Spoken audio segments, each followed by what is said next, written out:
Halo, apa kabar? Kita jumpa lagi. Ini adalah part keempat dari Alkitab versus Quran, mana yang merupakan karangan atau tulisan manusia. Muslim mengklaim bahwa Quran ini tidak berubah, cuma ada satu di seluruh dunia dan sama. Tidak berubah setitik komanya sampai selafaz-lafaznya. Yang benar. Apa asal klaim? Kita cek yuk. Kecap memang selalu nomor satu, teman-teman. Pada video kali ini kita akan mengecek klaim Muslim tentang Quran yang mengatakan Quran tidak berubah titik komanya sejak diturunkan pada zaman Muhammad, unchanged. Benarkah demikian? Muslim selalu mengatakan bahwa di dalam surah Al-Hijr ayat 9 Allah berkata kamilah yang menurunkan dalam kurung Al-Quran dan kamilah yang menjaganya. Sehingga Muslim mengatakan Quran ini adalah buku yang terjaga sempurna. Sedangkan kitab-kitab sebelumnya ada 104 kitab yang diturunkan Allah, semuanya sudah terkorupsi dan hilang. Benarkah klaim ini bahwa Quran tidak berubah titik koma sampai selafaz-lafaznya? Jadi setelah Muhammad mengklaim bahwa Quran diturunkan dalam 7 versi atau 7 ahruf yang berbeda-beda, dia mengatakan Jibril menurunkannya memang berbeda-beda. Sehingga bacalah dengan bacaan mana yang paling mudah. Maka semua umat muslim mencoba menyatukan bacaan Quran. Aneh sekali bukan? Bahkan pada zaman Khalifah Utsman bin Affan, dia menyatukan bacaan Quran ini dalam satu mushaf yang dikenal dengan mushaf Utsmani. Dan mushaf-mushaf lainnya dengan bacaan yang berbeda dari versinya dibakar. Dan mereka dilarang membacanya dalam bacaan-bacaan yang berbeda. Tetapi, usaha Khalifah Utsman bin Affan ternyata tidak membuahkan hasil. Bahkan bacaan-bacaan dari Khalifah Utsman bin Affan berkembang kembali menjadi lebih daripada 50 bacaan. Sehingga pada zaman Ibn Mujahid, yaitu abad ke-9 ke-10, dia mencoba mengkanonisasi atau menstandarisasi bacaan-bacaan Quran menjadi 7 bacaan. Dari 7 pembacaan qiraat yang berbeda-beda yang distandarisasi oleh Ibn Mujahid pada abad ke-9 dan ke-10, ditambahkan 3 lagi cara pembacaan Quran yang berbeda-beda oleh Al-Jazari pada abad ke-15. Dan semua orang yang membaca di luar standar ini bisa disiksa, dipenjara, bahkan dibunuh. Dan dari semua qiraat atau cara pembacaan Al-Quran yang paling terkenal adalah versi bacaan Imam Hafs yang dipakai oleh seluruh muslim, hampir 95% muslim di seluruh dunia. Salah satu scholars atau ulama terkenal yaitu Abu Ammar Yasir Qadi di dalam bukunya An Introduction to the Sciences of the Quran halaman 99 menulis seperti ini. Yang dimaksudkan adalah bahwa Al-Quran telah sampai kepada kita melalui banyak jalur atau banyak versi yang diturunkan. Jika Anda membaca atau melafalkan Al-Quran itu akan sesuai dengan salah satu daripada jalur periwayat tersebut. Masing-masing memiliki rantai perawi atau isnad tersendiri, seperti sebuah hadis. Ada lebih banyak versi daripada yang tercantum di atas, tetapi mereka tidak dianggap otentik karena rantai narasinya dianggap sangat lemah. Sekarang kita menemukan lebih daripada 37 versi Arabik Quran yang berbeda-beda, dan Anda bahkan bisa membelinya secara online. Dengan total jumlah perbedaan ada lebih daripada 93.263 perbedaan. Anda juga bisa mendownload 10 qiraat atau 10 pembacaan Quran yang berbeda-beda dari App Store maupun Google Store. Anda bisa mendownload dan memilih Bridges Translations of the 10 Qiraat of the Noble Quran dari Fadel Sulaiman. Anda juga bisa masuk ke online websitenya, yaitu Quran.com. Ada 10 pembacaan Quran Arabik yang berbeda-beda, di mana 30%-nya merubah arti. Yang dipilih menjadi standar qiraat adalah versi Imam Hafs pada tahun 1924. Imam Hafs adalah salah seorang santri atau perawi yang meninggal pada tahun 796 Masehi. Dia tinggal di Kufah. Selanjutnya, Hafs bahkan bukan salah satu dari pembaca, juga tidak hidup bersama Nabi Muhammad atau pada masa Utsman bin Affan. Kemudian tahun 1924, Muhammad Al-Husaini Al-Haddad, seorang guru Mesir di Universitas di Kairo, diminta oleh Biro Pendidikan di sana untuk memilih salah satu dari qiraat sebagai yang berwibawa. Kemudian dia memilih bacaan versi Imam Hafs. Apakah otoritasnya? Tidak diketahui. Dan sepertinya tidak ada yang tahu mengapa dia memilih Hafs. Ini terjadi pada tahun 1924. Kemudian bacaan versi Imam Hafs ini dikanonkan atau distandarkan menjadi Quran di seluruh Mesir. Diterbitkan tanggal 10 Juli 1924, direvisi tahun 1936, yang kemudian dikenal sebagai Quran edisi Raja Faruk.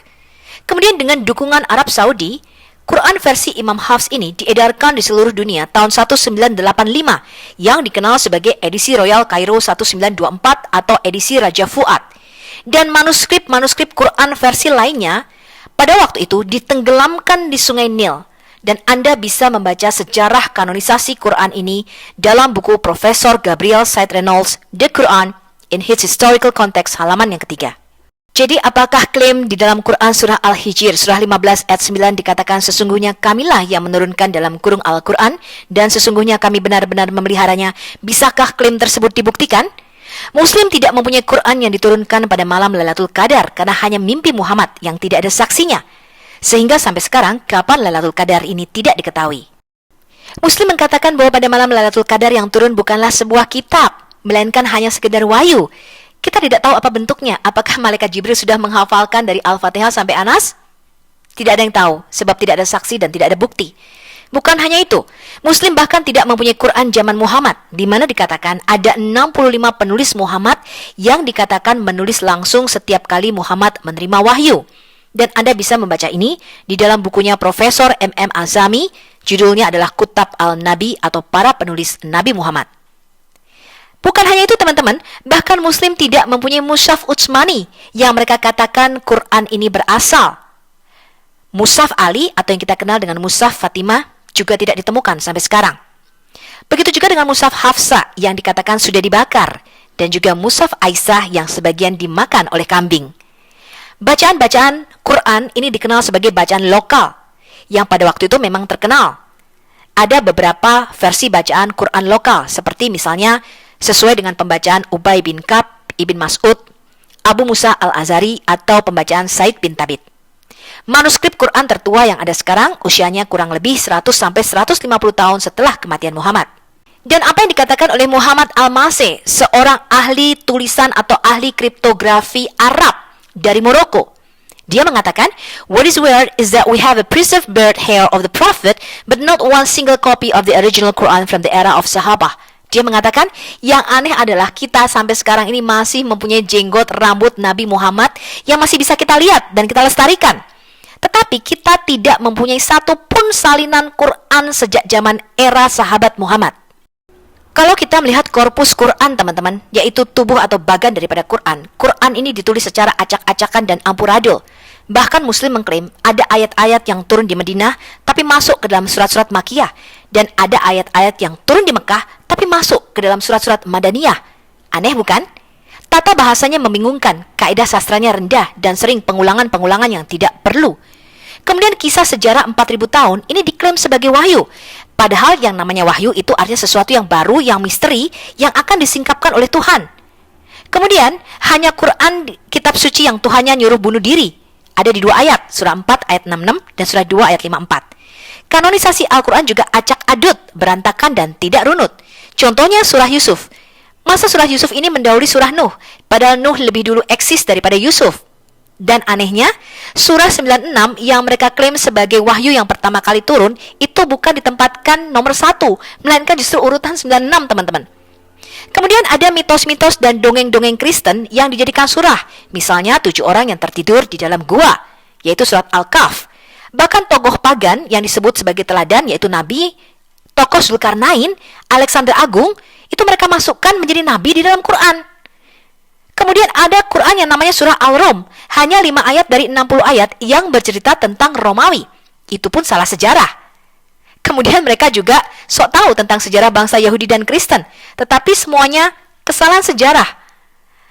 Ada yang aneh juga teman-teman, namanya surah Yunus, tapi cuma 1 ayat dari 108 ayat yang cerita soal Yunus, dan itu pun salah informasi.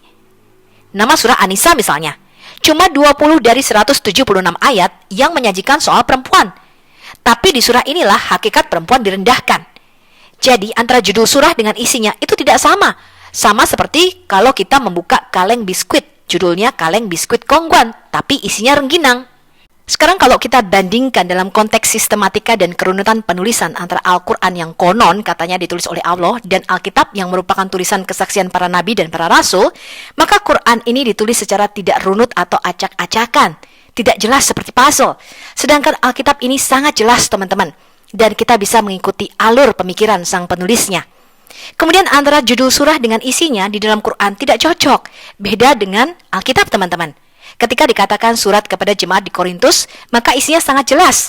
Kita bisa membaginya di dalam perikop-perikop yang sangat jelas. Kemudian Alkitab ini bersifat sangat integral dan mempunyai satu kesatuan teman-teman. Tetapi tidak demikian dengan Quran. Quran tidak jelas, tidak ada integral antar surah-surahnya di dalam Quran. Karena dalam satu surah yang panjang bercerita dari Adam sampai Isa, sehingga tidak jelas kronologi dan urutannya. Kemudian tidak ada surah yang merujuk kepada surah lainnya. Kemudian apakah mudah ditelusuri teman-teman? Ternyata Quran sangat tidak sistematis dan lompat-lompat. Maka jika Anda mencari kisah penciptaan misalnya, itu tersebar di beberapa surah. Beda dengan Alkitab. Bagaimana? Apakah Quran ini enak dibaca?